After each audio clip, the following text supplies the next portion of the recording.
O programa que você ouve agora é uma produção da Central 3.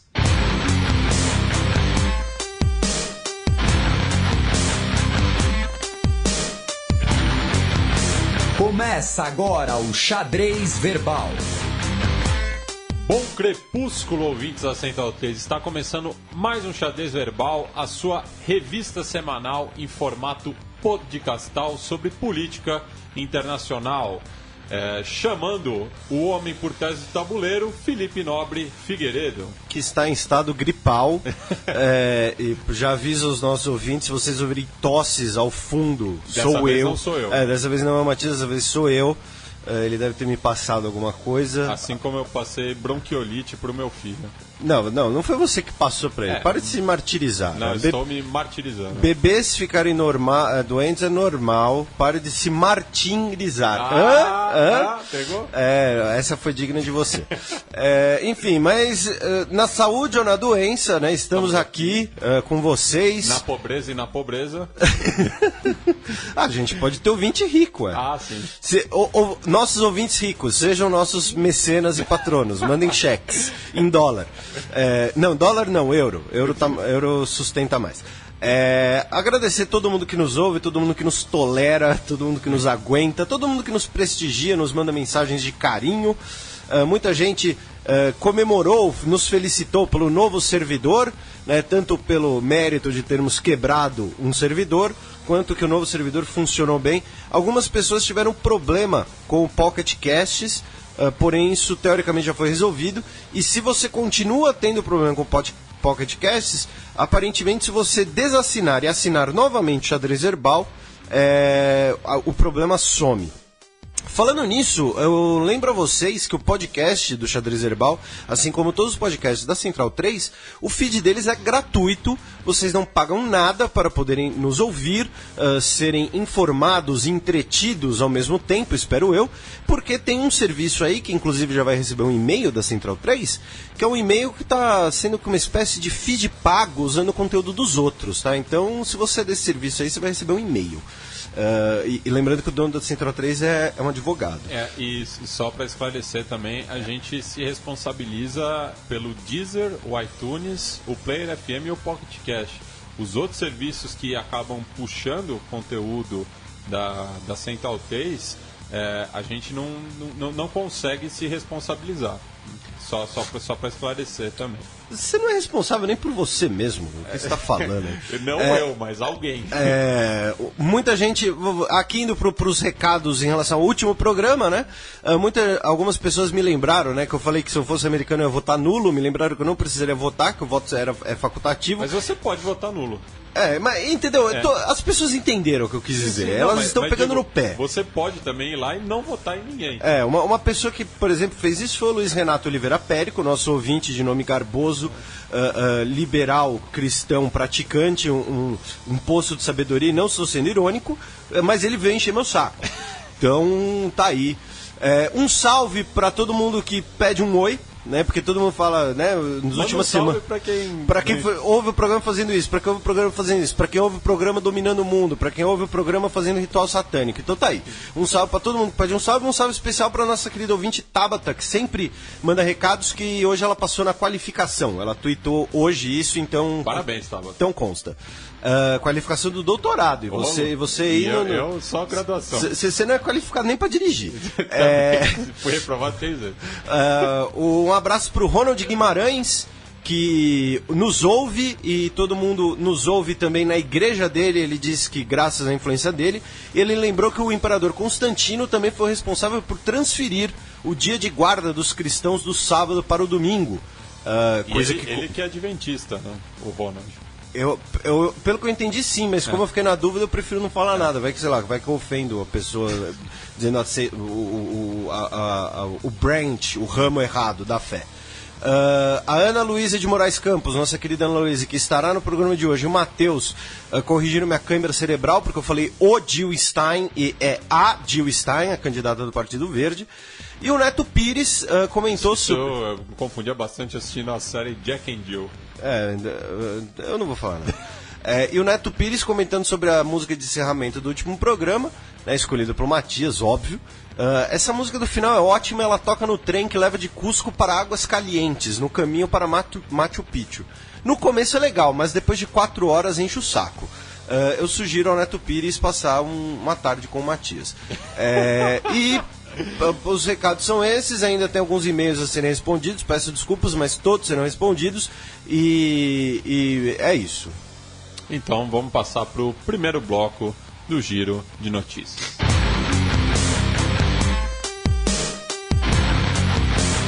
Giro de Notícias. 30 de julho de 2016, também conhecido como último sábado, acusado de crimes de guerra na Bósnia, é preso no interior de São Paulo. O bósnio Nikola Seranic, 47 anos, foi preso em Indaiatuba, que fica a menos de 100 quilômetros aqui de São Paulo, cidade do Deco, ex-Fluminense, ex-Porto, ex-vários clubes, ex-Barcelona, né? Inclusive o Barcelona, ex-seleção de Portugal, cidade também da querida Maíra Siqueira, maior medalhista da história do bife, e hoje uma jornalista extremamente competente na CBN, que também... qual é o nome do programa de tarde do Sport TV? Do Marcelo Barreto, Seleção, exatamente, também aparece no Seleção. Um beijo para nossa querida Maíra, que não nos ouve certamente, porque ela tem mais o que fazer.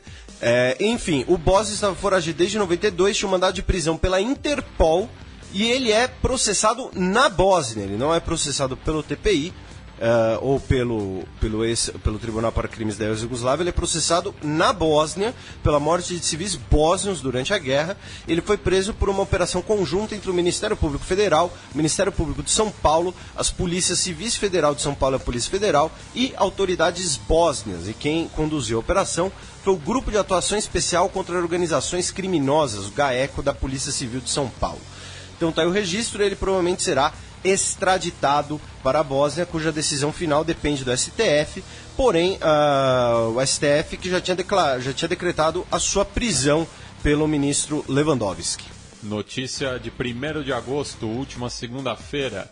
Turquia convoca diplomata após veto alemão e exibição de fala de Erdogan. Isso é mais um sinal, né, de que a Turquia está se distanciando da União Europeia, né, o sultão Erdogan. Por quê? Porque nós tivemos várias manifestações de turcos pró-Erdogan na Alemanha, de turcos e seus descendentes. A principal delas foi na cidade de Colônia, no domingo, e tinha um telão. A ideia era colocar um telão nessa demonstração, nessa manifestação de apoio de Colônia, e por esse telão o Erdogan fazer um pronunciamento ao vivo para os turcos que moram na Alemanha. O governo alemão vetou isso, temendo que isso simplesmente aumentasse a instabilidade política e principalmente levasse esse conflito entre os turcos, essa crise política entre os turcos, para o seio da comunidade turca-alemã, ou os turcos que moram na Alemanha. E por conta disso, o governo turco convocou o seu embaixador na Alemanha, que é sempre uma demonstração, né, de censura, de repressão de um governo a outro. Repressão não é bem a palavra que eu queria dizer, mas vocês entenderam, desculpem. Ainda na Turquia, né, só passando rápido aqui, o primeiro-ministro turco disse que talvez as punições após a tentativa de golpe tenham sido pesadas e provocado erros. Se jura. É tudo que eu tenho a dizer para ele, né? Se jura. A Turquia, inclusive, nessa semana, no final de semana, expulsou mais 1.400 militares. E o Conselho Militar Supremo também foi novamente alterado a sua formação, que já tínhamos comentado no programa anterior. A gente tem bastante matéria sobre a Turquia nos últimos 2 programas. Nesse a gente vai fazer apenas cobrindo os últimos eventos. E, olha só, olha que legal. Que legal. O governo turco, o Erdogan, ele disse que ele vai perdoar as pessoas que foram processadas por zombarias a ele. Então a gente pode chamar ele de Erdogan. Olha que misericordioso. Que cara legal. É quase um Jesus Cristo. Pois é, Jesus Cristo otomano.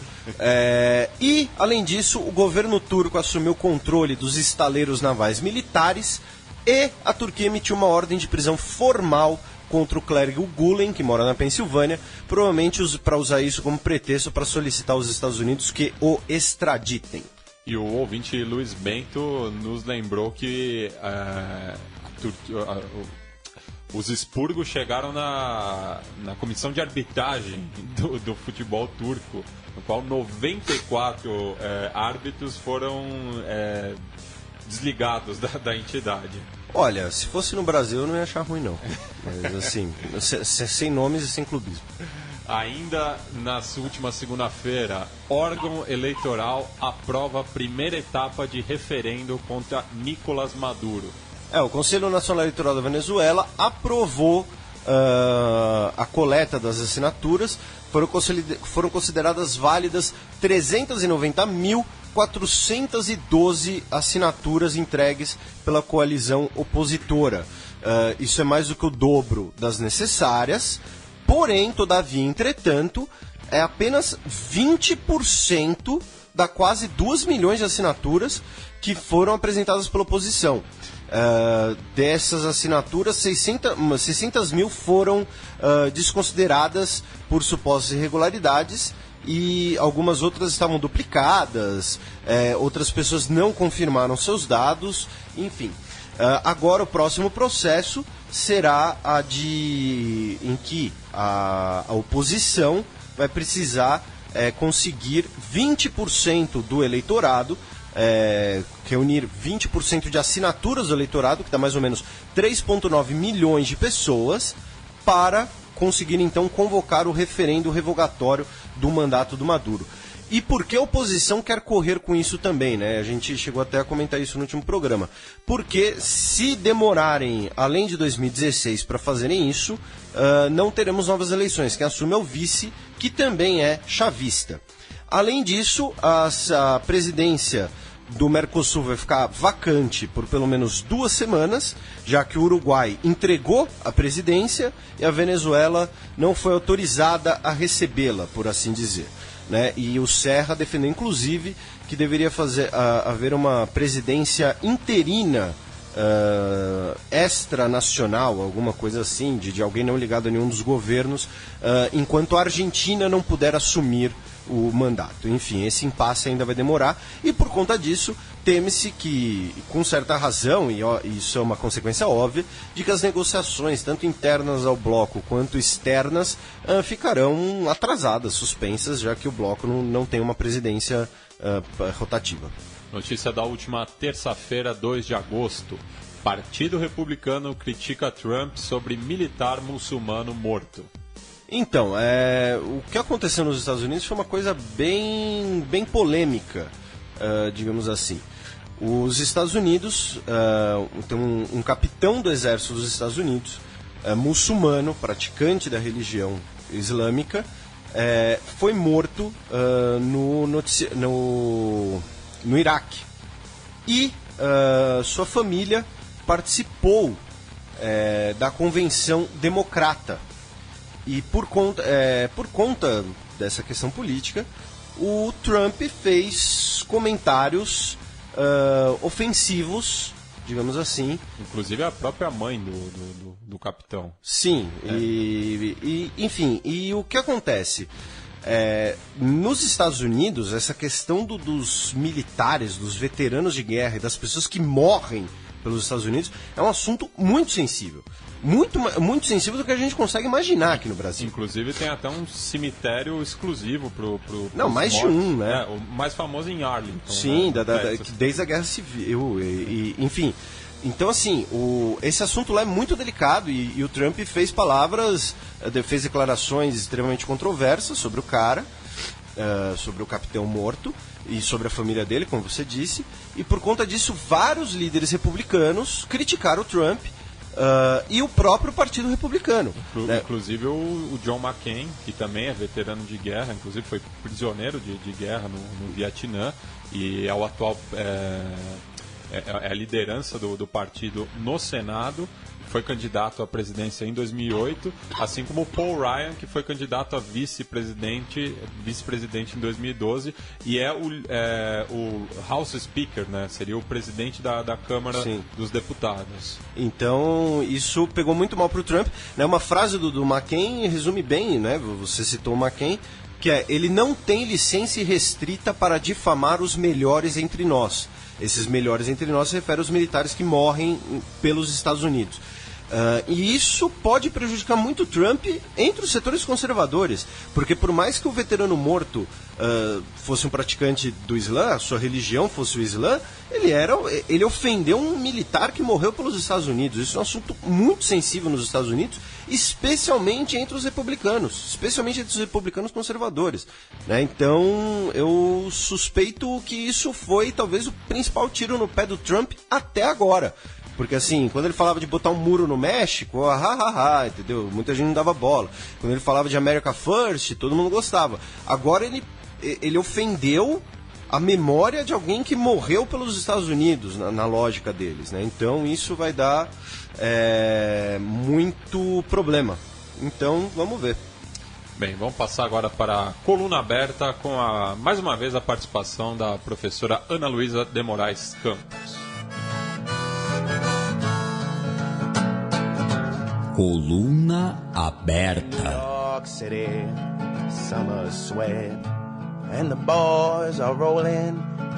Bem, Felipe, antes da gente ouvir a professora, só contextualizar um pouco, né, os últimos acontecimentos falando da política interna e externa brasileira, né? A Ana Luísa vai esclarecer pra gente, como a gente colocou no último programa, porque no último programa a notícia era fresca. Tive apenas tempo de consultá-la. Ela sempre é muito paciente com a gente e, por consequência, com vocês, nossos ouvintes, sobre o que significa esse procedimento que o Lula fez em relação ao processo em relação ao juiz Sérgio Moro, né, que na verdade não é contra o juiz, a pessoa física, o Sérgio Moro, a pessoa física, mas enfim, aí a gente vai ouvir um pouco sobre o que isso significa, como é esse procedimento e quais as possíveis consequências disso.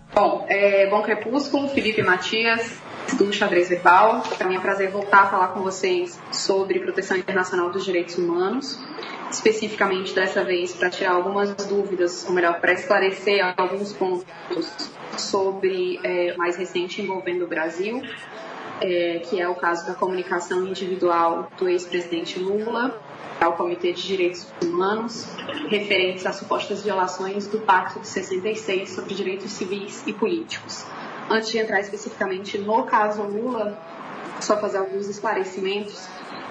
O tema da internacionalização dos direitos humanos é um tema sobre o qual o sistema universal, mais especificamente a ONU, se debruça desde o início da existência dessa organização. Lembrando que a organização foi criada em 1945, a sua Assembleia Geral adota um dos documentos mais importantes em direitos humanos, certamente um pioneiro, que é a Declaração Universal dos Direitos Humanos. Só que a resolução da Assembleia Geral, a declaração, enquanto resolução, não tem uma força vinculante de um tratado ou de uma convenção, por exemplo. Então, a organização continua se ocupando desse tema. Esse Pacto de Direitos Civis e Políticos, então, como eu estava dizendo, além de listar os direitos que devem ser garantidos pelos estados que o ratificam, e inclusive listando as obrigações positivas e negativas que cada um desses estados deve implementar para garantir esses direitos civis e políticos, ele também cria um responsável pela supervisão da implementação do texto. Esse comitê ele não deve ser confundido nem com a antiga Comissão de Direitos Humanos da ONU, nem com o atual Conselho de Direitos Humanos da organização. Esses dois órgãos são órgãos interestatais, intergovernamentais. Então, faz parte dele diplomatas representando os seus respectivos estados. Já o Comitê de Direitos Humanos, criado pelo Pacto de 66 e diante do qual o ex-presidente Lula agora apresenta essa petição, é um comitê formado por 18 especialistas independentes que são eleitos pela sua grande experiência na matéria de direitos humanos para supervisionar a implementação do pacto. Além de ter adotado o Pacto de 66, também foi adotado um protocolo adicional que permite ao comitê analisar comunicações, petições individuais por pessoas que alegam ter sofrido violações de direitos civis ou políticos pelos estados, por um estado parte do Pacto de 66. O Brasil ratificou o pacto, então o tratado principal, em 1992, portanto, a partir de 1992, fica obrigado a implementar todas aquelas ações de que eu falei agora, negativas, mas somente em 2009 o Brasil ratifica esse protocolo adicional. Portanto, somente podem ser discutidas em fase de comunicação individual, de petição individual, fatos ocorridos depois de 2009. Só mais um esclarecimento quanto ao comitê, não se trata de uma corte, tá? É um órgão especializado, a gente pode dizer que quase jurisdicional, mas que no fim desses procedimentos o que ele vai fazer são recomendações. Então ele tem, no âmbito da ONU, ele tem uma atuação muito parecida, ou melhor, no âmbito universal, já que ele não é órgão da ONU, ele tem uma atuação muito parecida com a Comissão Interamericana de Direitos Humanos. E aí, outra coisa que tem que ser dita da proteção internacional dos direitos humanos, que é uma coisa, inclusive, que eu já frisei em outras participações, é que para você levar um caso para um sistema internacional ou regional de proteção aos direitos humanos, você tem requisitos de admissibilidade. Nesse caso, especificamente, a gente tem que ter uma violação, uma suposta violação de direitos previstos no Pacto de 66, que no caso do ex-presidente Lula, ele alega, entre outros, violações ao seu direito à privacidade, ao devido processo legal, especificamente contra a presunção de inocência e pelo fato de, segundo ele, o mesmo juiz que está presidindo a investigação ser aquele responsável pelo julgamento de primeira instância, então que comprometeria a sua imparcialidade, a sua independência, a sua neutralidade. Então esse seria o primeiro requisito de admissibilidade. Não haver litispenícia internacional, né, traduzindo do juridiquês, basicamente quer dizer que esse mesmo caso não pode estar sendo discutido perante outra autoridade, outro sistema regional ou internacional de proteção aos direitos humanos. Nesse caso não está, eles optaram por apresentar essa petição para o sistema ONU, então isso significa que eles não poderão reapresentá-la para o sistema interamericano, por exemplo. E o terceiro elemento, que é talvez o mais interessante nesse caso, que é a questão do esgotamento de recursos internos. É sempre necessário, quando você fala de proteção internacional de direitos humanos, que ela seja sempre complementar. A ideia é que o Estado tenha a oportunidade de resolver todos esses problemas internamente. Só em caso de falha do sistema nacional é que você poderia começar um processo no âmbito internacional ou no âmbito regional. E aí o que eu comentava com o Felipe há alguns dias é que esse vai ser certamente o ponto mais interessante, e aí os processualistas vibram, porque o processo, basicamente, ele pode morrer ou viver dependendo desse terceiro requisito de admissibilidade conseguir ser provado. Porque, basicamente, o ex-presidente Lula não apresentou, pelo menos eu não tenho notícia, não esgotou os recursos internos nacionais, né, brasileiros, para tentar afastar o juiz Sérgio Moro desse processo, ou mesmo para tentar modificar, tentar de alguma forma modificar o sistema processual brasileiro para que não houvesse esse comprometimento da imparcialidade do juiz que ele alega que acontece, né, em especial quanto ao seu processo. Então, o esgotamento de recursos internos vai ser o grande ponto interessante a ser acompanhado nos próximos meses. Lembrando que o Estado brasileiro tem 6 meses para responder a essa petição, e só depois disso é que o comitê vai fazer recomendações. Então não é uma sentença, tá? Como tem na Corte Europeia de Direitos Humanos ou na Corte Interamericana, são recomendações. E eu acho que sem dúvida vai ser o ponto mais interessante, porque o Brasil provavelmente vai, e aí eu começo a especular, mas o Brasil vai provavelmente justamente tentar atacar a petição nesse sentido, dizendo que não houve esgotamento de recursos internos, e o argumento mais interessante para o ex-presidente Lula seria de dizer que, olha, eu não tenho como esgotar os recursos internos do Brasil, né, os recursos internos judiciais e administrativos, pela maneira como o sistema está estruturado.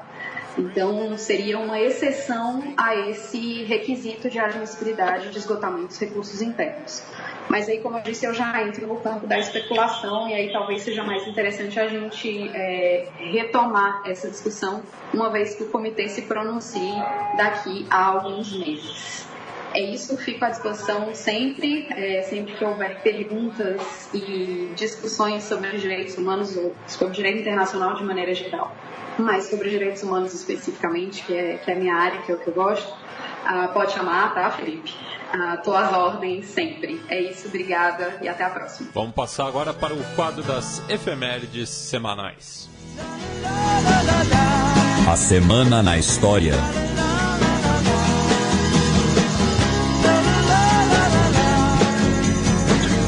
6 de agosto de 1806, há 210 anos, tinha encerramento o Sacro Império Romano Germânico.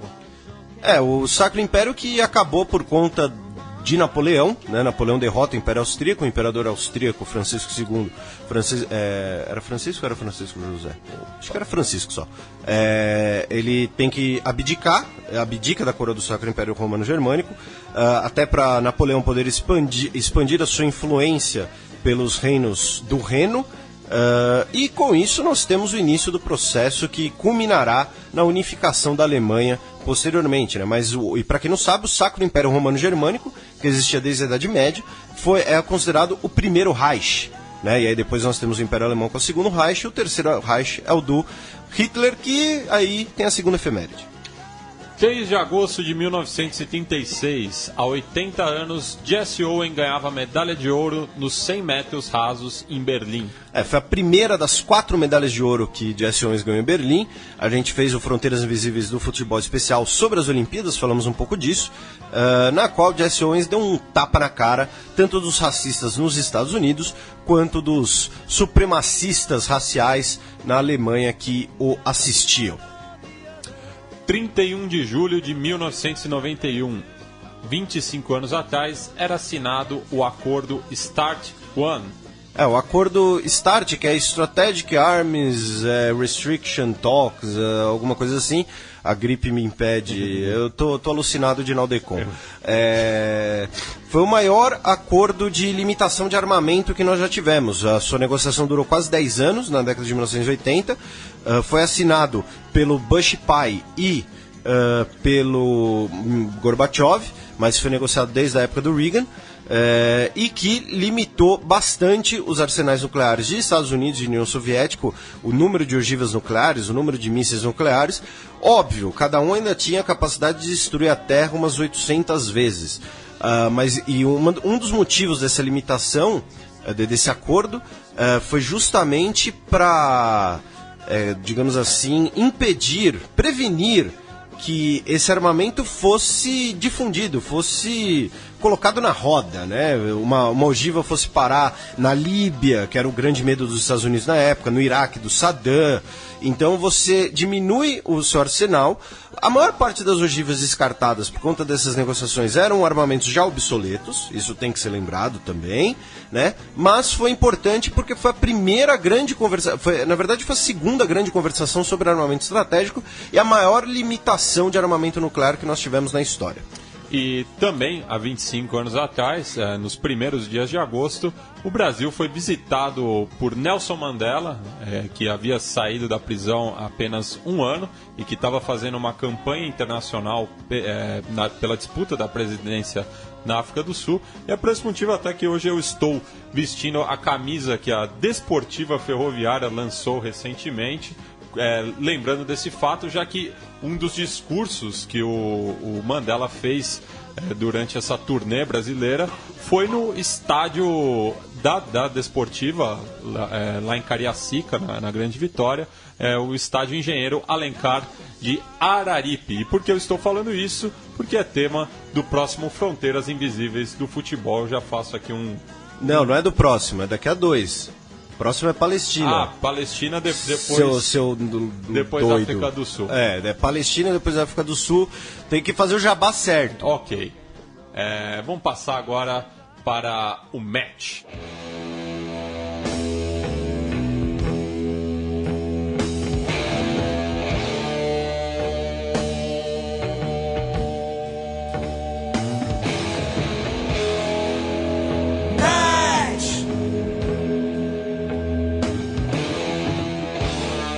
Bem, outra notícia, né, que pegou a gente de surpresa na gravação do último programa foi vamos falar português claro, né, um golpe na Nicarágua, um golpe...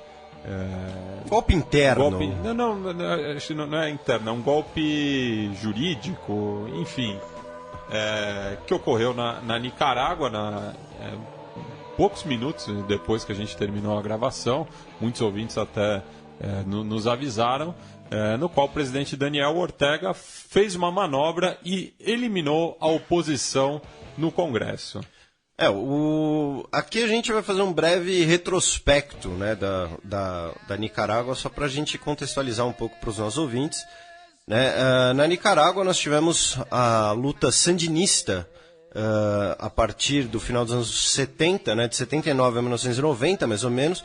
Foi basicamente uma guerra civil na Nicarágua, durou mais ou menos 12 a 14 anos, depende da medida que você usa, que colocou, de um lado, as famílias tradicionais conservadoras da Nicarágua, como especialmente a família Somoza, que governou a Nicarágua por 45 anos. Até 79. E setores ligados também à Igreja Católica.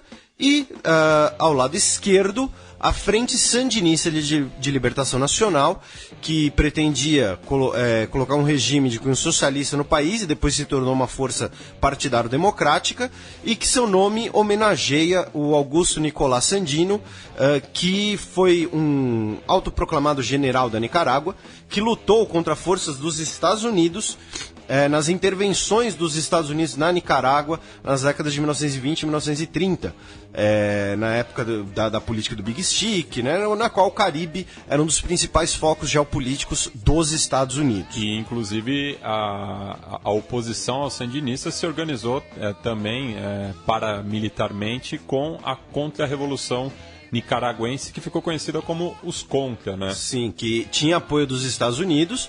Assim como o Somoza durante a sua ditadura. E aí nós temos, inclusive, o escândalo do Irã Contras, né, na qual a CIA comprava cocaína e com a desculpa de usar como pagamento pela cocaína, armamento numa operação triangular. E, inclusive, o Pablo Escobar, por outro lado, negociava com os sandinistas. Então você vê que como uma rota para o tráfico de drogas internacional. E também de armamento e de munição e tudo mais. Então, a Nicarágua, ela assim, óbvio, quando a gente... sei lá, o nosso ouvinte que vive sua vida cotidiana, tudo mais, ele normalmente, né, ele não acorda e fala, nossa, puxa, e a Nicarágua, hein? Né? Inclusive isso foi até satirizado no último vídeo do Porta dos Fundos, o Belize. Mas assim, a Nicarágua, ela tem um fator histórico, geopolítico muito importante ali na América Central, que está ligado a outros episódios, envolvendo sim, tanto potências regionais como a Colômbia, como uma superpotência como os Estados Unidos. E a partir da década de 1990, a Frente Sandinista se tornou um dos principais partidos do país. O Daniel Ortega, que é o atual presidente da Nicarágua, ele foi eleito em 2007, depois ele foi reeleito, ele conseguiu, e aí a gente até noticiou isso aqui, conseguiu aprovar a reeleição indefinida, a reeleição em refil de reeleição, e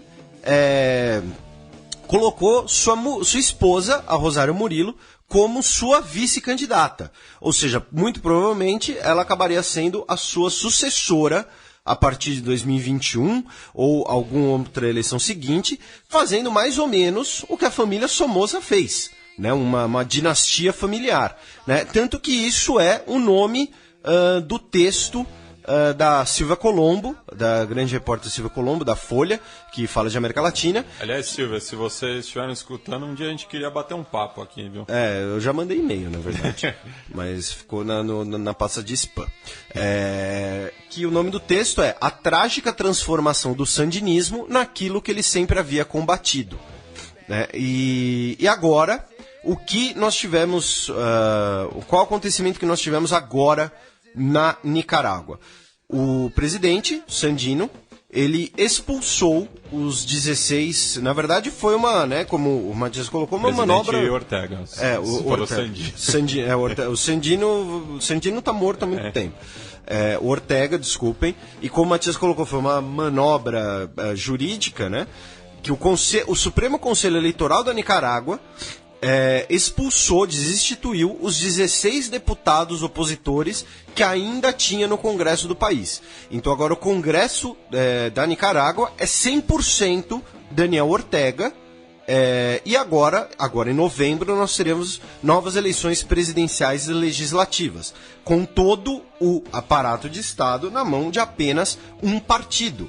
Além disso, e essa notícia nós também demos aqui num programa passado, o principal partido opositor foi proibido de participar das eleições. Então, nós não temos agora um cenário de um cenário democrático e um cenário de oposição, de livre oposição na Nicarágua. E, inclusive, a própria Silvia Colombo também entrevistou recentemente o escritor Sérgio Ramírez, inclusive foi vice-presidente do próprio Daniel Ortega, também apoiou a Frente Sandinista de Liberação Nacional, mas depois virou uma oposição dentro do próprio sandinismo, criou o movimento de renovação sandinista, e ele diz sobre os atuais acontecimentos que o Daniel Ortega também tem criado partidos de fachada para virar uma oposição disfarçada, né, uma falsa oposição, em que esses partidos são chamados de zancudos, que é o nome que eles dão para os mosquitos, porque nas palavras deles só buscam chupar o sangue do orçamento do país, em relação ao fundo partidário, tudo, para criar uma sensação que existe uma democracia, mas no caso o Ramírez compara isso ao que acontecia na Alemanha Oriental. É uma comparação bastante interessante, inclusive.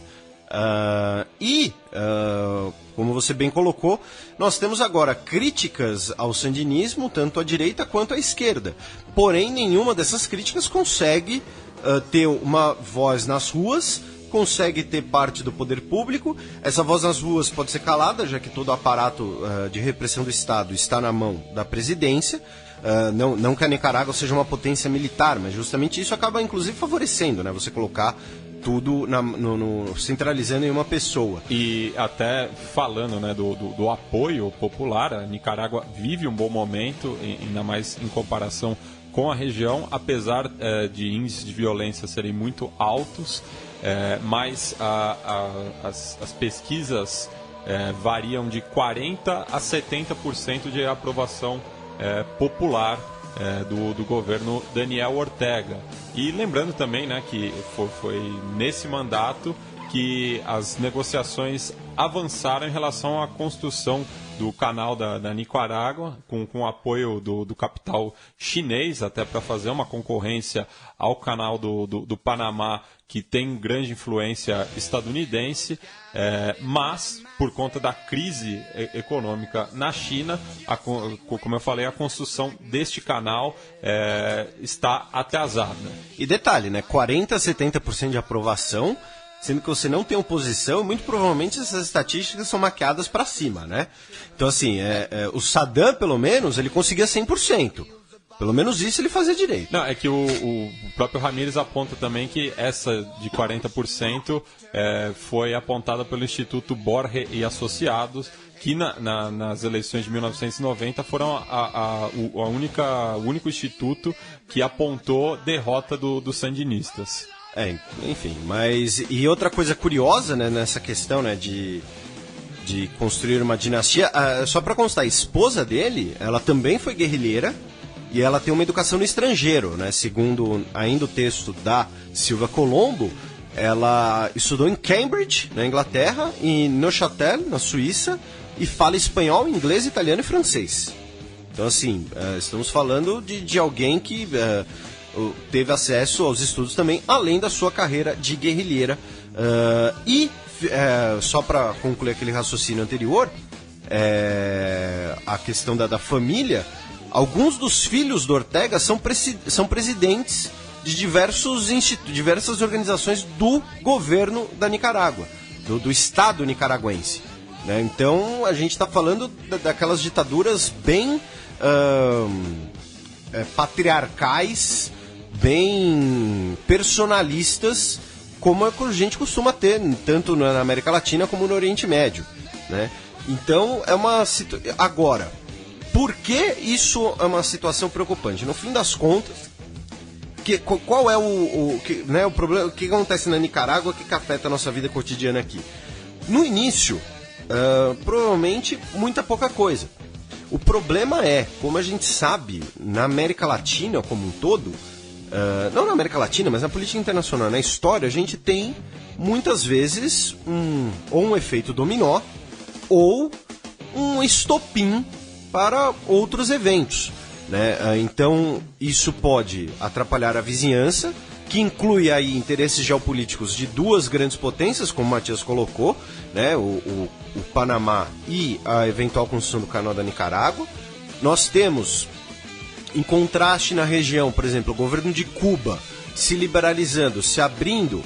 Como esses eventos da Nicarágua podem afetar isso? Se vão afetar, e podem, porque o governo da Nicarágua tem proximidades com o governo cubano.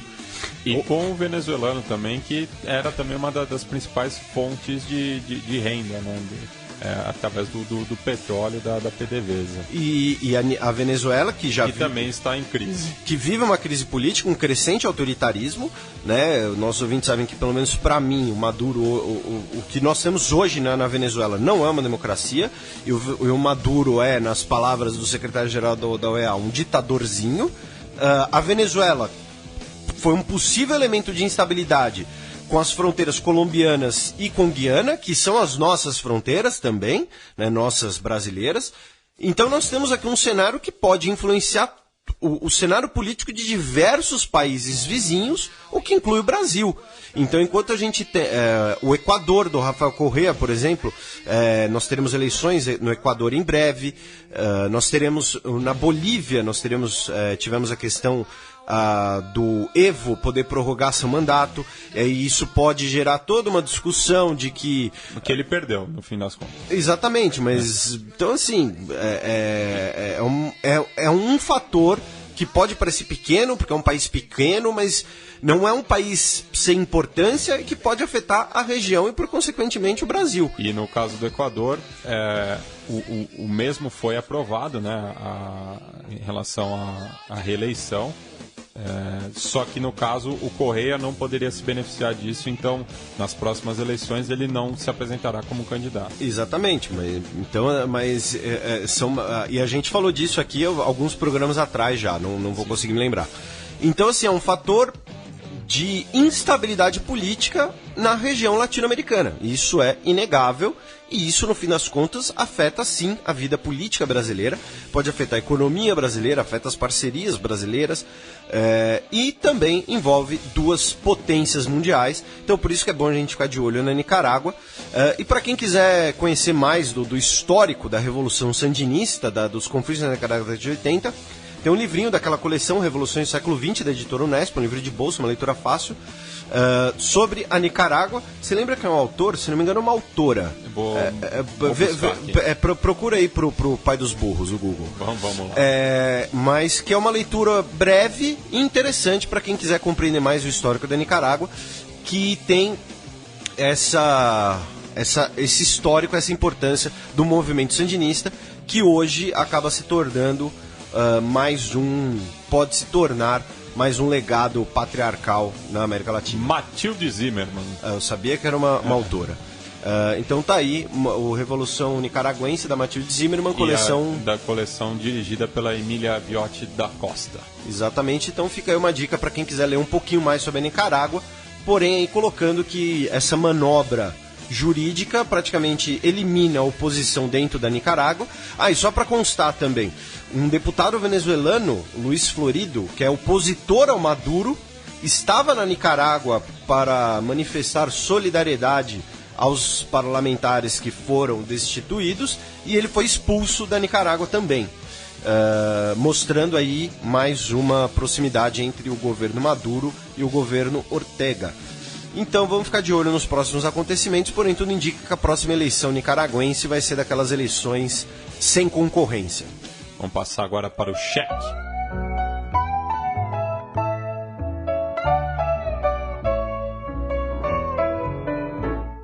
Cheque. Y el cafillo donde estaba cuando caíste en desgracia, el que siempre acompañaba tus momentos de viudez. Felipe, eu não sei se você está sabendo, você é um rapaz informado, mas parece que hoje tem um negócio grande lá no Rio de Janeiro. Tem? Tem. Tem Fla-Flu no Maraca? Não. Tem Majestoso? Também não. Tem... não sei o que é. Então, parece que tem uns tal de Jogos Olímpicos aí. É tipo aquele bife grande. Enfim, né? Temos a abertura dos Jogos Olímpicos do Rio de Janeiro, que, né? Um momento pra você falar breaking news. Breaking news! Quem é o acendedor da pira olímpica? Gustavo Kirten, mas vocês já devem estar sabendo disso quando estiverem ouvindo o programa. Mas a gente tá dando a informação no ar. Ela saiu tem o quê? Meia hora, sim, né? Sim. Então é breaking news enquanto a gente grava. Eu queria Toninho do Diabo ou DJ Clayton Rasta. Entendedores entenderão. Né? Depois desse comentário, a gente fica por aqui até semana que vem. Mas desculpem, o candidato o principal nome era o Pelé, né? Só que o Pelé, por motivo de saúde, não pode. Por sinal, que chorume, né? Comparar o Pelé com o Muhammad Ali. Cada um tem os seus motivos. Tem a sua história. Tem a sua história. Então, Muhammad Ali tinha mal de Parkinson e pôde participar porque já estava em tratamento. Pelé está com um problema de saúde no momento. Então, por favor, e né? Além de, enfim, cada um tem sua história, são 12 os maiores de todos os tempos. Uma pergunta que eu te fiz e eu não lembro mais a resposta. O Gustavo Kirten é medalhista olímpico? Não. Disputou 2 Olimpíadas, caiu nas quartas de final em 2000 e na primeira fase em 2004. Meu Deus, você sabe até os resultados do tênis olímpico, tenho medo de você. Mas enfim, por que a gente está falando das Olimpíadas? Né? Porque tem uma discussão de política internacional nisso, tem várias, na verdade. Nossa. Né? Como você já deve ter ouvido no Fronteiras Invisíveis, mais uma vez. Exatamente, e a primeira delas na última Olimpíada, em Londres, nós tivemos 70 chefes de Estado e de governo presentes, na de Pequim, 80, e hoje nós teremos 37 representações estrangeiras de alto nível. Estrangeiras. Então, não, Porque eu ia fazer uma piada se tá contando o Temer. E muitos deles... já não são o chefe de Estado ou o chefe de governo, são alguns cargos um pouco mais abaixo, né? Então, por exemplo, você quer a lista inteira, meu caro Matias? Não, só os nomes mais curiosos. Não, acho que dá tempo. Então beleza. Então vamos lá, meu caro Matias. Nós temos o chefe de governo de Andorra, vice-presidente de Angola, Maurício Macri, presidente da Argentina, nosso vizinho, Peter Cosgrove, que é o governador-geral da Austrália. O governador-geral é como se fosse não o chefe de Estado da Austrália, porque o chefe de Estado da Austrália é a rainha, mas é o representante da rainha na Austrália. Ele é indicado pela rainha. E os reis da Bélgica vêm, o governador-geral do Canadá, a vice-primeira-ministra do Conselho de Estado da China, o vice-presidente de Comores, os príncipes herdeiros da Dinamarca, o presidente da Eslováquia, o John Kerry, secretário de Estado dos Estados Unidos, ou seja, não vem nem o presidente nem o vice, o primeiro-ministro de Fiji, o François Hollande, presidente da França. E já viu o país ser goleado por 8-0, né, no caso de Fiji. No caso de Fiji, acho que ele não veio com esperança de sair daqui com medalha, né? Não sei. Talvez no rugby. Talvez. O rugby vai contar medalha? Não é só demonstrativo? Sim, não, conta medalha. Achei que era demonstrativo. O presidente da Geórgia, o Merkel Javali, o vice-presidente de Guiné Equatorial, o presidente da Hungria, o Matteo Renzi, o primeiro-ministro da Itália, ele e o Hollande são os dois únicos do G7, digamos assim, que estarão presentes. Os príncipes da Jordânia, o presidente da Lituânia, o grão-duque de Luxemburgo, o Alberto II, príncipe de Mônaco, o governador-geral da Nova Zelândia, o rei da Holanda, o primeiro-ministro da Holanda, ou seja, a Holanda vem cheia. O presidente do Paraguai, Horácio Cartes, o presidente de Portugal, a princesa Anne, do Reino Unido, que, assim, não é do alto escalão, por assim dizer, enfim, né, espero que ninguém fique bravo, o vice-presidente do Partido do Trabalho da Coreia do Norte, os regentes de San Marino, a governadora-geral de Santa Luzia, o presidente da Sérvia, o presidente do Conselho Federal Suíço, o presidente da República Tcheca, o Ban Ki-moon da ONU, e também teremos a diretora-geral da OMS, a secretária-geral da Organização Internacional da Francofonia, e também representantes de Uzbequistão, Guiné-Bissau, Butão, Azerbaijão e 178 ministros dos esportes. Da CPLP me chamou a atenção não ter vindo ninguém de Moçambique, São Tomé e Príncipe e Timor-Leste. Ninguém de alto escalão desses países. E isso tem um motivo muito claro, na verdade tem dois motivos claros, né? O primeiro, que ninguém vai admitir, que é a questão da segurança. Hoje nós vivemos um clima de insegurança no mundo e as pessoas desconfiam de como é a segurança das Olimpíadas no Brasil. Isso é muito claro, ao meu ver. Desconfiam tanto para ficar num exemplo até mais humorístico, né, a Hope Solo, a goleira dos Estados Unidos, quando os Estados Unidos jogou agora no futebol feminino, ela foi recebida aos gritos de Zika, né, porque ela fez aquela piada do kit Zika. Mas vários líderes não vêm por uma questão de segurança. E segundo, vários deles não vêm, e esse é o caso do Obama, declarado, né, não vêm pela situação política brasileira. Porque você estar presente ali, você em algum momento, seja nos banquetes do Itamaraty, que a gente vai falar disso, mas em algum momento você vai cumprimentar o presidente em exercício. Então, para isso ser interpretado como endossar o governo Temer, ou crítica ao governo Dilma, ou como uma interferência em todo o processo de impeachment que ainda não terminou, isso é muito fácil. Então isso também explica algumas ausências, especialmente, desculpem, eu avisei que eu estou gripado, especialmente a do Obama. E aí nós chegamos num dos aspectos mais interessantes da Olimpíada, com essa cerimônia de abertura esvaziada e esse clima de desconfiança, de segurança, de estrutura, do Zika e tudo mais, que sempre tem um exagero, sempre tem um sensacionalismo, né, tudo mais, mas, querendo ou não, é um tema presente, né, especialmente na imprensa internacional, que é o seguinte: as Olimpíadas vieram para o Brasil, né, no mesmo contexto que a Copa do Mundo, do Brasil como uma potência emergente, como um líder da América Latina, um líder do terceiro mundo. Cabe lembrar, né, que esses jogos são os segundos a serem realizados na América Latina e os terceiros no Hemisfério Sul. Qual foi o outro na América Latina? México, em 68. México, 68. E 2 na Austrália, Melbourne e Sydney. E nesse clima era de que um Brasil pujante, que ia crescer, né, em homenagem ao Lucas, do Dragões de Garagem, né, no meio do boom das commodities, né, ou seja, uma economia com uma taxa de 7% de crescimento ao ano, 8% de crescimento ao ano, e você trazer esses grandes eventos esportivos para o Brasil era uma maneira de fazer propaganda dessa economia, desse novo papel brasileiro, uma maneira de projeção brasileira no cenário internacional, né? O soft power, você projetar usando o esporte, usando a amizade entre os povos, usando a realização de um grande evento. Agora, nos últimos 3 anos, o Brasil, a economia brasileira começou a entrar em crise. Nós vivemos uma crise política. O Brasil é um país que, no exterior, já não é mais visto com os mesmos olhos do que era quando as Olimpíadas foram decididas que iam ser aqui, há 8 anos atrás, né, 7,5, mas enfim, 8 anos atrás.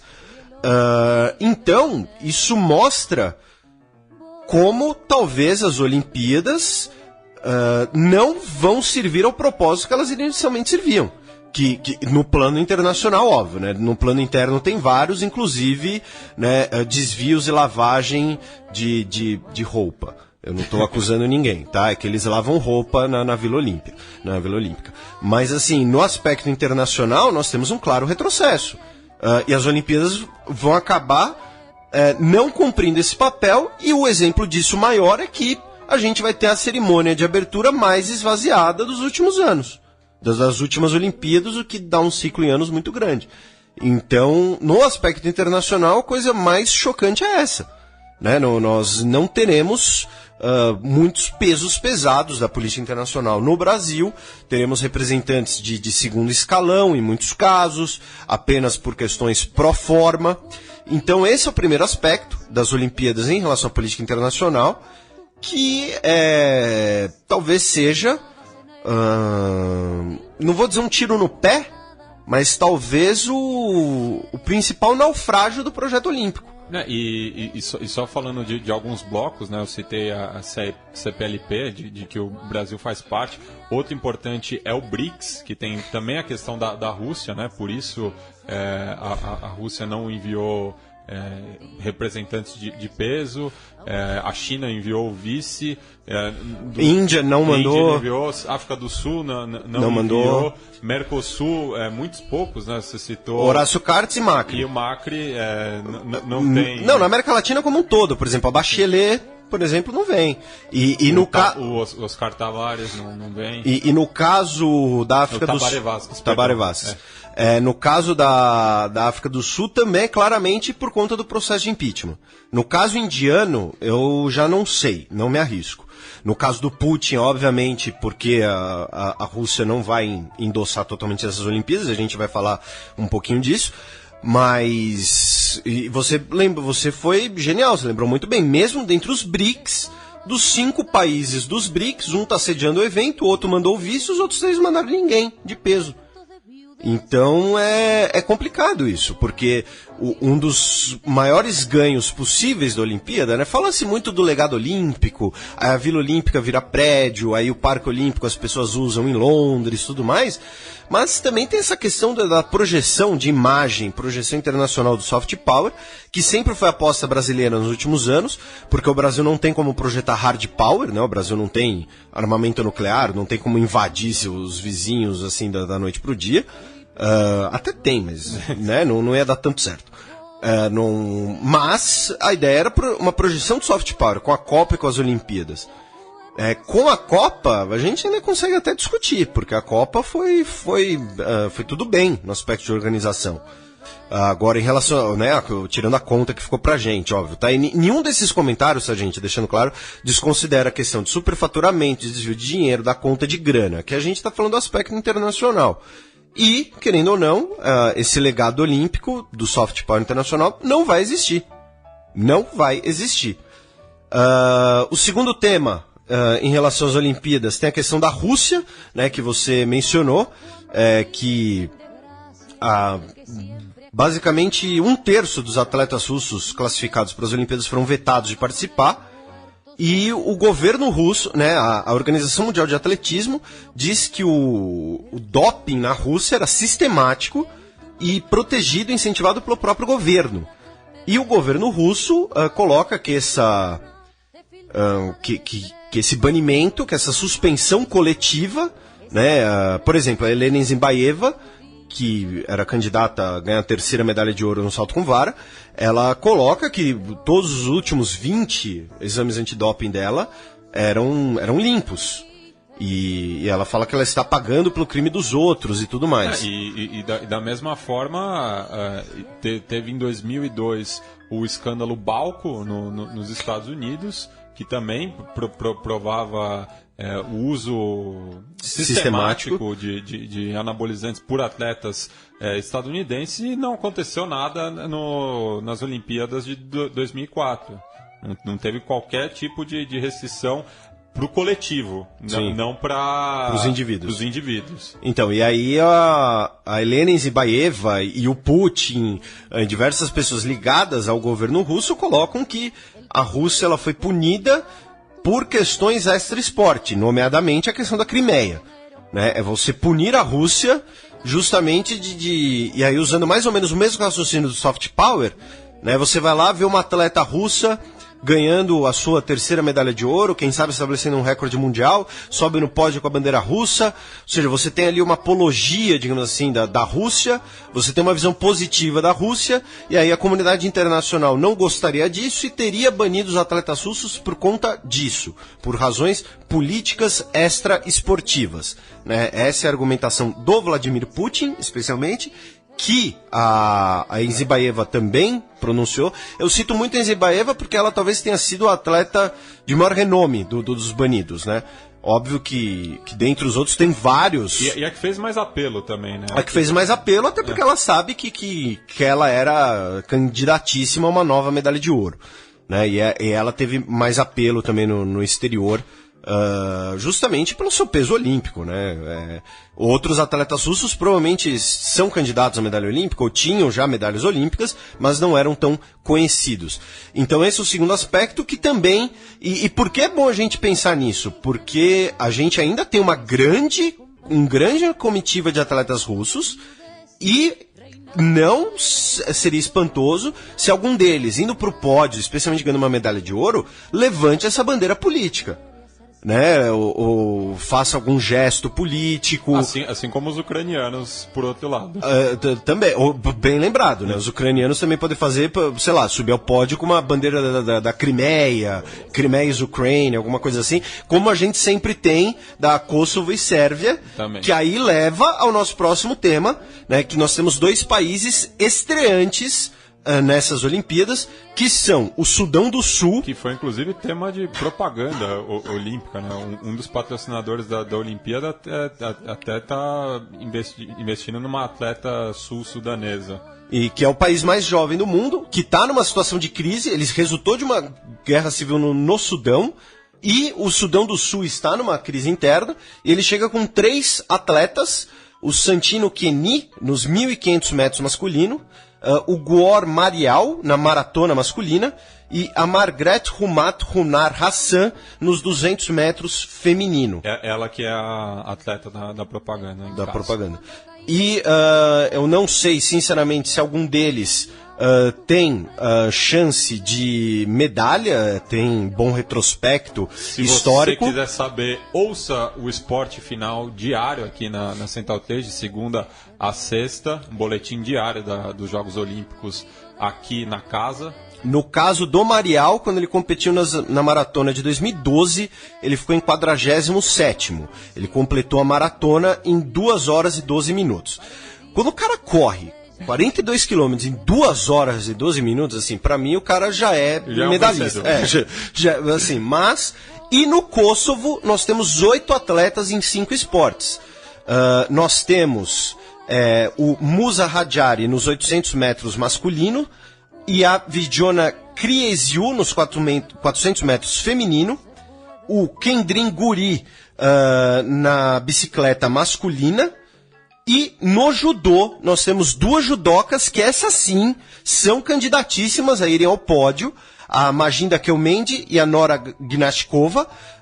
Obviamente minha torcida é toda para a Sara Menezes.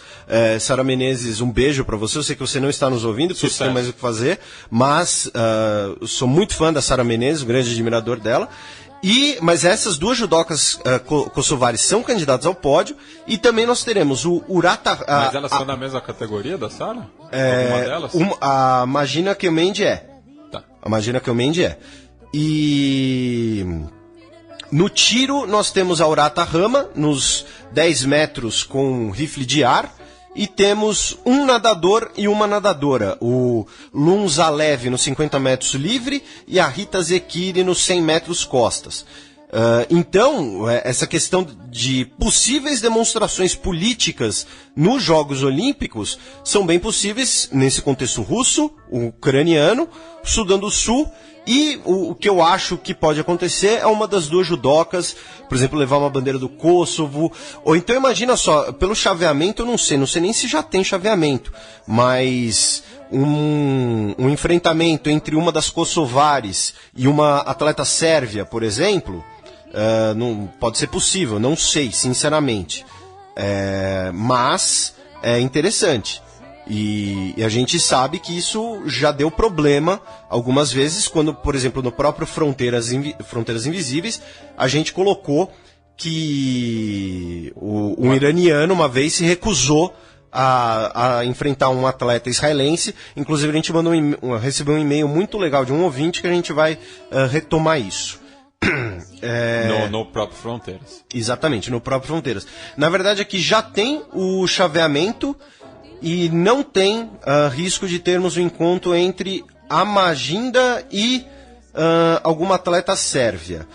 Já a outra, vendo aqui em tempo real, enquanto gravamos... nenhuma das duas é da categoria da Sara Menezes, inclusive. Falei bobagem, tá? Desculpem. Na outra categoria, nós não temos chances de um encontro com uma sérvia, então, mas tem um possível encontro com uma russa. Mas, enfim, então já é um risco a menos. Lembrando que os russos apoiam a Sérvia. Exatamente, por isso que eu lembrei.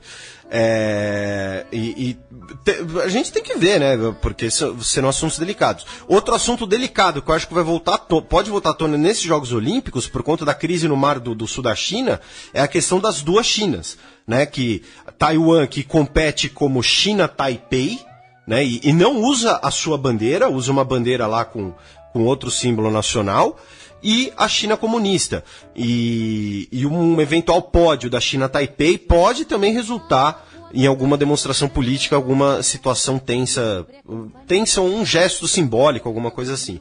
E, finalmente, pela primeira vez, nós teremos um time sob a bandeira olímpica, né? Isso não é a primeira vez, nós já tivemos vários times sob a bandeira olímpica, os Olímpios, mas pela primeira vez teremos um time específico da bandeira olímpica de refugiados, com 10 competidores, sendo vários inclusive do Sudão do Sul, mas que são, por exemplo, radicados no Quênia, mas não quiseram competir pela bandeira queniana.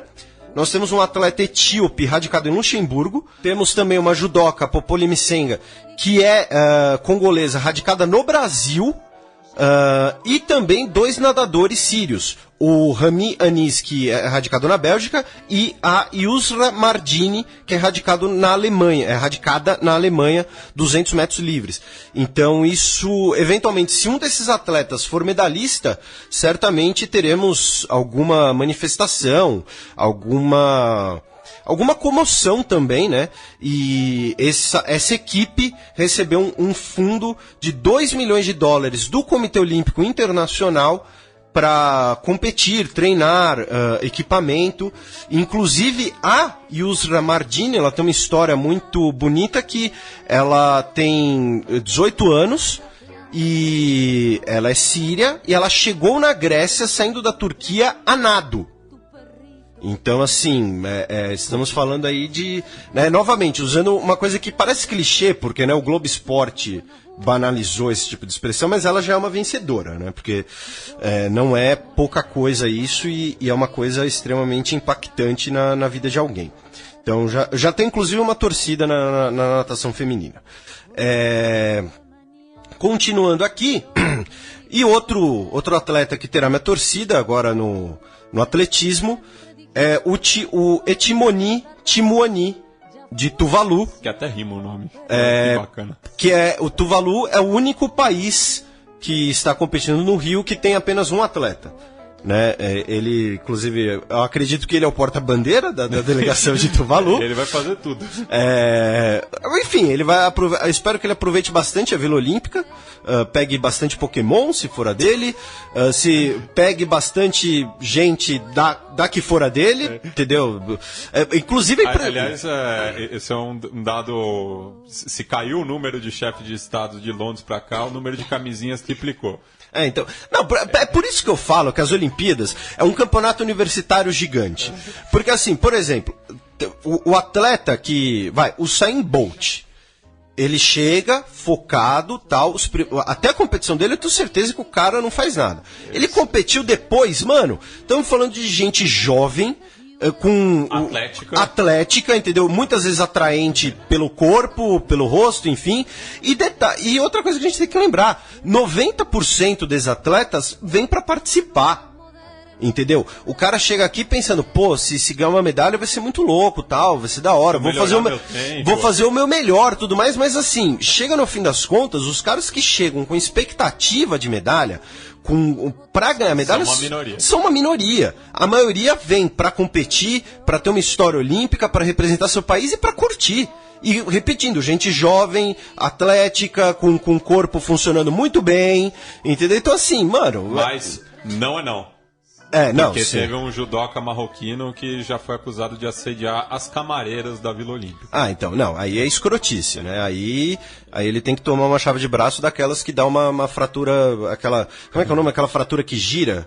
Que Nossa. Você fica sequelado pro resto da vida. Não sei. Não, é porque tem a fratura que quebra no meio. E tem aquela que é girando, que ela vira radial. Acho que o nome é isso, fratura radial. Eu não conhecia. Enfim, que é quando você torce muito o braço de alguém e quebra, e aí ele quebra em forma de parafuso e nunca vai ficar direito, nunca vai ficar 100%. Mas enfim, então assim, os Jogos Olímpicos são jogos universitários gigantes. Com grife. Eu sempre defendi essa tese, entendeu? Eu tenho medalhas do bife, fui campeão do futsal do bife, e isso pra mim vale mais do que qualquer Olimpíada, brincadeira. Mas enfim, um dia se eu for atleta olímpico vai ter que ser, sei lá, né, do hipismo. Que o atleta é o cavalo. Né? Ou então enfim. Eu já desisti. Não. E a nossa porta-bandeira, né, homenagens a ela também, do decátulo, né, do pentátulo. Feminino é só pentátulo. Pentátulo, né, que é basicamente, né, olha, faz tudo aí, né, quase o decátulo. A Yane Marques, que venceu inclusive a enquete. De bronze em Londres e venceu a pesquisa competindo com o Serginho do vôlei e o Robert Scheid. E na Olimpíada de Londres foi quando a gente teve a primeira medalha de ouro individual feminina, né? As primeiras medalhas individuais femininas. A maior imagem em 2008 já tinha conquistado. Já tinha? O salto tá. Então a Sara Menezes foi a primeira no judô. Tá, desculpa, falei bobagem. Mas enfim, um abraço para todas elas.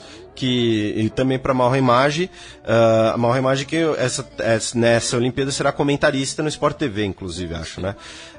Mas a Fabiana Müller, que competiu na última, estará competindo nessa também, e sem a sua principal rival, que é Helena Zibaeva. Não, aí você foi sacana. A Fabiana Müller vai te dar umas porradas. Enfim, então tá aí, a gente cobriu um pouco da política internacional envolvendo as Olimpíadas, na questão da abertura, a questão do soft power, Sudão do Sul, Kosovo, Rússia, as duas Chinas, os refugiados, o Tuvalu, né? E você tem mais comentários a fazer, meu caro Matias? Não. Então vamos pro próximo. Segundo bloco do Giro de Notícias. Giro de Notícias. 3 notícias de ontem, quinta-feira, 4 de agosto. Vamos para a primeira. Banco Central Britânico corta juros pela primeira vez desde 2009 e compra títulos. Isso é considerado um efeito do Brexit. Para aliviar, o banco vai comprar 60 bilhões de libras em títulos públicos para aliviar o impacto do Brexit na economia, já que todas as previsões na economia britânica agora são de estagnação. Agora, só um detalhe, né? A taxa de juros foi cortada de 0,5% para 0,25%. Né? Depois dá uma olhada na taxa de juros no Brasil e sei lá, comete harakiri. Obama nega que dinheiro enviado ao Irã tenha sido resgate de reféns. O acordo entre Estados Unidos e o Irã, que foi tema de programa aqui no Xadrez Verbal já tem um tempo atrás, e a gente comentou muito desse pagamento na época, que foi realizado agora, esse pagamento de 400 milhões de dólares que os Estados Unidos enviaram ao Irã, que muita gente coloca que foi pela libertação dos 4 marinheiros americanos que estavam detidos pelo Irã. Na verdade, eram 2 marinheiros e aí tinha um estudante e um pastor, se não me engano. O pastor foi detido por propagar a fé cristã lá, sendo que isso é proibido. E a versão oficial dos Estados Unidos, o argumento é de que, como esse acordo ele estabeleceu um impasse desde 1979, na verdade esse montante é pago por conta de boicotes e de questões de congelamento de bens iranianos nos Estados Unidos desde 79. E agora entra o detalhe, o detalhe bem claro, assim, bem curioso, né? Estados Unidos e Irã não têm relações bancárias, né? Porque justamente por conta dessa questão de congelamento de bens e tal.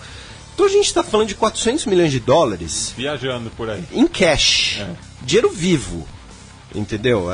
Você sabe quando você vê no filme aquela malona cheia de dinheiro? Estamos falando disso.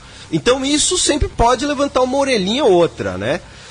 Mas a explicação é porque os 2 países não têm relações bancárias e a versão oficial ela é até condizente, porém não é difícil de imaginar também que a situação dos reféns foi colocada ali na mesa de negociação. Justiça proíbe presidente da Associação Civil Mães da Praça de Maio de sair da Argentina. Aí é com você. Bem, vamos explicar o caso todo, né? Isso remonta ao escândalo Sueños Compartidos, que era uma missão de construção de habitações populares, que era encabeçada pelo Sérgio Schlonder, espero ter acertado o nome dele, e esse psicólogo, advogado e empresário argentino, ele acabou conhecendo a presidenta, né, das Mães de Maio, a Hebe de Bonafini, na cadeia, quando os 2 cumpriam pena. A Hebe de Bonafini, justamente pela vinculação dela às Mães de Maio, e o Sérgio Schlonder, porque tinha matado o pai e a mãe. Então veja só que... cara legal. Que ironia, né? Enfim, o Sérgio foi acusado de desviar dinheiro nessa missão e está sendo... o caso está indo para a justiça, mas na defesa das mães da Praça de Maio, isso é mais uma perseguição política ao movimento. Inclusive tentaram prender a Hebe de Bonafini ontem na Argentina, quer dizer, hoje na Argentina, e houve uma comoção popular tão grande e um operativo policial quase do mesmo tamanho, mas não conseguiram prendê-la. Então fica aí a nossa solidariedade à Hebe e que tudo isso seja resolvido na justiça como deve ser, mas o movimento também não confia na justiça, isso não é de hoje, já é desde a ditadura militar. E além disso, na Argentina, o secretário de Estado dos Estados Unidos, John Kerry, entregou uma série de documentos dos Estados Unidos, cerca de 4.000 documentos, sobre a ditadura argentina, ou seja, documentos dos Estados Unidos sobre as relações Estados Unidos-Argentina, operações conjuntas entre aparatos de repressão, todo esse tipo de coisa, entregou esses documentos ao Macri. Esperamos que isso se torne público. E essa visita foi feita justamente como parte da viagem do John Kerry aqui para o Brasil, para a abertura olímpica. Breaking news ainda aqui no Cone Sul. Crise no Mercosul leva Paraguai a chamar embaixador na Venezuela. A gente comentou do embaixador turco na Alemanha, e aqui temos a mesma coisa, né? Uma censura entre governos. O Paraguai chamou o seu embaixador na Venezuela, Dom Henrique Yara Ocampos. Não sabia que ainda tinha pessoa que usava Dom no nome. Enfim, como uma represália pelas afirmações do Maduro, que disse que a Venezuela é perseguida pela tríplice aliança de torturadores da América do Sul, formada pela oligarquia paraguaia corrupta e narcotraficante, pelo enfraquecido Macri da Argentina, fracassado e repudiado por seu povo, e agora pela ditadura imposta no Brasil. Oligarquia paraguaia corrupta e narcotraficante. Dá pra justificar chamar embaixador de volta depois dessa. Mas o próprio Horácio Cartes tem muito que se explicar, né, em relação ao narcotráfico. Aí é você que tá dizendo, não sou eu. É a justiça paraguaia. Eu não sei de nada. Teve helicóptero com 6 toneladas de cocaína lá? Já acharam uma grande quantidade de tóxico na propriedade de um dos tios do Horácio Cartes.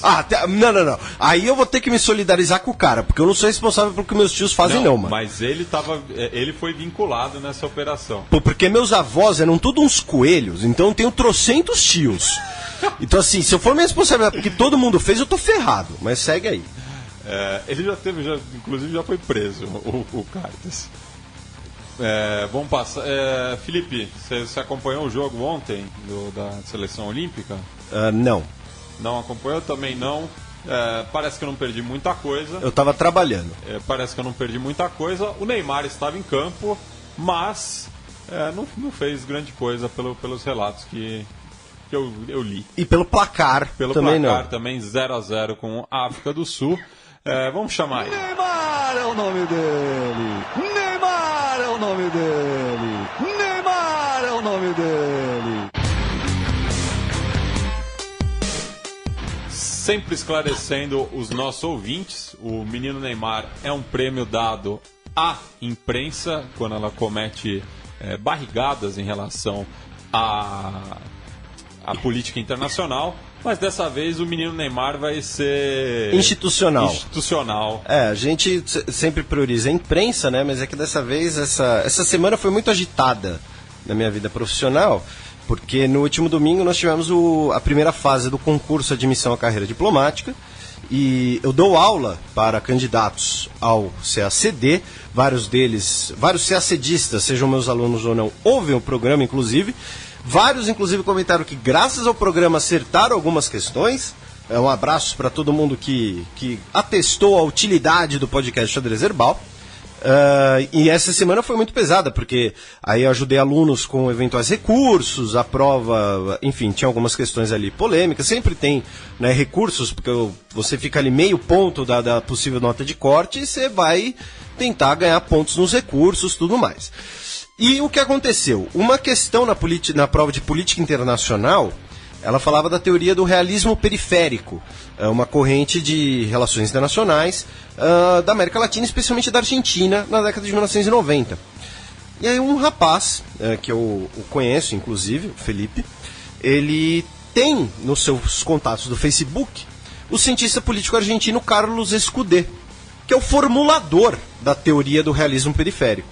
E aí ele mandou para ele e falou: olha, Carlos Escudé, tá aqui, você caiu, né? A sua teoria caiu aqui na prova de admissão à carreira diplomática, tal.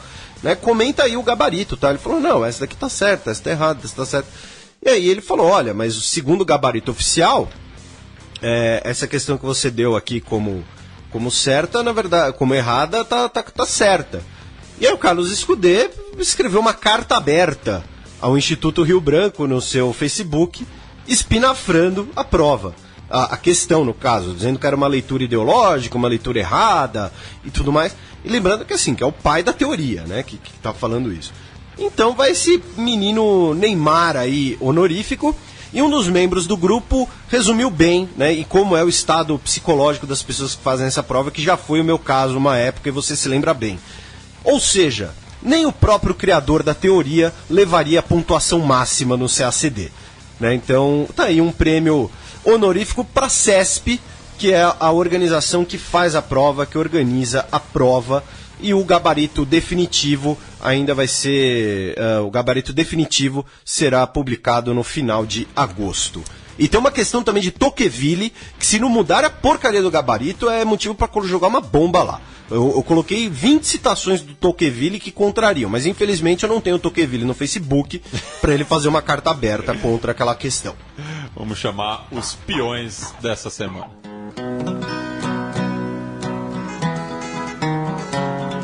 Os peões. A bullet from the back of a bush took Medgar Evers' blood. Felipe, qual o peão que não vai pra frente, não vai pra trás? Ou nesse caso até podemos dizer que tá voltando pra trás, né? Mas... o Daniel Ortega leva o peão isolado, porque, enfim, pessoas que instauram ditaduras e dão golpes não são benquistas aqui nesse programa. Alguém que, inclusive, como bem disse o Matias, trai a própria história do movimento a que ele fez parte, trai a história do país dele, especialmente, ainda por cima. Então tá aí, peão isolado pro Daniel Ortega, presidente e, quem sabe, sei lá, presidente vitalício da Nicarágua em breve. E o peão promovido, ou a peã promovida? A peã promovida vai para Yuruko Koike, acho que a pronúncia tá errada, mas é uma política de 64 anos, integrante do Partido Liberal Democrata Japonês, que é o partido do primeiro-ministro Shinzo Abe, é um partido conservador à direita, porém ela será a primeira mulher a governar Tóquio e seu mandato se inicia agora e se encerrará logo depois do quê? Das Olimpíadas de Tóquio em 2020. Então a preparação das Olimpíadas de Tóquio estará na mão dela. O antecessor dela caiu justamente por esquema de corrupção dentro da organização dos jogos. Eu tenho certeza que alguns dos nossos ouvintes vão falar que bons tempos em que escândalo de corrupção no Japão dava em suicídio, não em renúncia. Mas enfim, então tá aí, peão promovida a Yuruko Koi, que é a primeira mulher a governar Tóquio. Vamos passar para as dicas culturais. DJ Muzz. The Almighty. DJ Muzz.